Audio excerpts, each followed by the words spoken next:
In this video, we'll be talking about triggers, how to understand them and how to learn about going about trying to remove them, or certainly how to minimise their impact on your life. Now, first, it's good to understand what a trigger is. Now, a trigger is just emotional responses to reactions on certain events or certain circumstances in certain environments. They could be on emotions of good or bad. There's no such thing as like it's only a bad trigger. Good triggers are a thing as well. It's like the feelings that bring you joy, happiness. It's a trigger of happy emotions. But obviously, we focus more on the bad triggers as such. And you find often with those, you find yourselves getting irritated or offended when someone says something, or when someone does something that doesn't align with you. Those are kind of triggers in themselves based on your values, your beliefs. Now, I find there's some good steps to try and eliminating them. And the first step is just the awareness to the event that's bringing on those emotions. So an example is like, I always feel stressed at work or doing a specific task, or I feel anxious when I'm in a public space. I'm angry when I lose. I feel upset when someone mentions something. Those are the events that seem to cause some sort of trigger or some sort of emotion within you.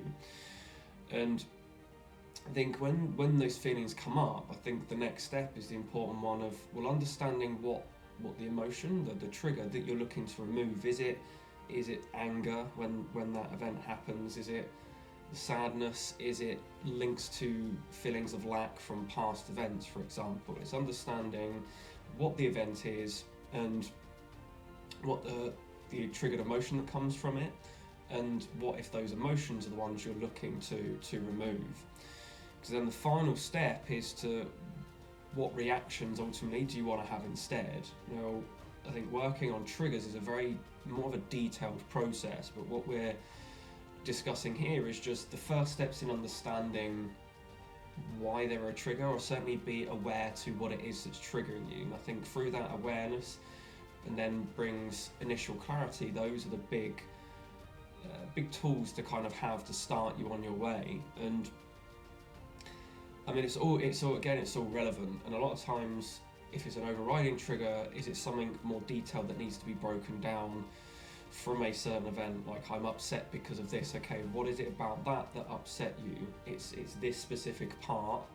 So like a job, for example, I'm upset that someone said this. Okay, so is it that person, or is it just what was said? If it's what was said, what's happened that's made you be triggered to that in the past? What was the starting factor that brought you to this precise moment? And or maybe it's a case of just an example of simply slowing down when you're feeling anxious. If you're in a room full of people, then it's not something you're a fan of. It's like, how can you slow things down just to kind of breathe and bring that anxiety down a little bit? It's just those kind of key things. And or if you find that you're sad or you're angry, rather than acting on impulse and acting out, can I just step away to take a time to myself to calm down? And then just those little things, because a lot of times that's not going to just completely remove the trigger or remove the overriding emotion, the overriding emotion, but at the same time, those initial reactions can help you get a better control while you're then trying to work through the underlying emotion that's bringing that trigger, for such like impulse on sadness or anger, for example. And when you have instances, if you're finding yourself being triggered by people that say things, do things that don't align with you, a lot of times a good shift to take is understanding from their perspective. A lot of times it's just their actions based on their own behaviours, their own habits, their own values, and their own belief systems. By hopefully an understanding that everyone is different, and it could be again how they act. It may not seem offensive to them, even though it's been triggering to you. So sometimes having an understanding of that can be quite useful as well. And just trying to treat everything as their own separate event. And if it's a person, understand where they might be coming from. And if you're curious, ask them why they said that. Ask them why they have the certain beliefs that they have. There can be good conversations to be had from that, and rather than sort of feeling triggered by it. And also, I feel like a good thing to have, again, if you're feeling triggered by something, if you feel the emotions coming up, it's what would the best version of myself do in this situation? How would they want to act? Like, would I use phrases like being your super self? And so there's a video kind of on writing a letter to your super self to work through moments of gaining clarity. These things, well, how would that person act in this situation? Would they just step away? Would they react more in a calming situation? Would they rather ask the questions? Would they bring more of a friendly approach to things rather than letting things get out of hand? And that way you're understanding what the most loving version of yourself would do, the best version, and hopefully that can help kind of counteract some of those triggers, kind of have a balance, have an understanding before you start to look deeper into why they could be becoming more emotional to you, and then start working through them. And I find that's one of the keys I have with my clients, is having a good clarity and understanding of what is that trigger and moment, and what is it trying to tell you, because it's obviously trying to tell you an area in your life or in your emotions where you're just not free, but it doesn't mean that you can't ever reach to a point where you're never going to get rid of it.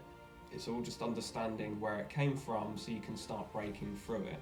And I find where these are very useful, and the results that these give you is just you slowly start becoming less fearful, less anxious of these moments that commonly bring you triggers, and you start to feel a bit more optimistic and more confident in actually being in those environments, because you feel like you have a starting control now that can help sort of move you along. And that way you're able to give the best version of yourself to that moment, and you're becoming better naturally at letting things go. I know something that was big for me, certainly through sort of not caring so much what other people thought, and I didn't see that in a bad way, but what it did is it allowed me to let things go, because it was just a fear of judgment from unfactual evidence. And I found through that I was able to sort of ease a lot of the anxieties and a lot of the pressures, because I was just able to let things go a lot more and a lot more effectively. And that way I wasn't getting as easily offended anymore. There's not much that triggers me in regards to what people say now. And when there are triggers, I'm more aware now that, okay, so I feel that offended me in some way. Why is that offended me? I don't think it's on that person. They're just speaking their own mind about something that's relatable to them. I found this triggering to me. This isn't their fault, this is on me, and this is work that I still need to do. So by working through these, I feel like it brings a good awareness to when these happen, that you're more aware to start, okay, this is something that I need to work on still. And that way you're less impulsive on your reactions. A lot of times there's a lot of repercussions that can be had from acting impulsively. Certainly regrettable moments. I think we've all done that, where we've done something or said something that we've regretted on impulse, where, hold on, could I have just taken a moment just to step away, reclaim my emotions, regroup, and then give the best version of myself to this situation for the benefit of me and the benefit of others.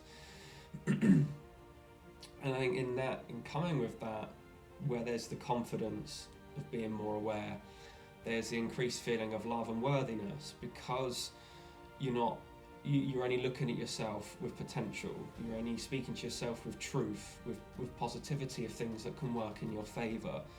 You stop letting the past emotions dictate. So when you start to work through these triggers, you're just trying to understand them.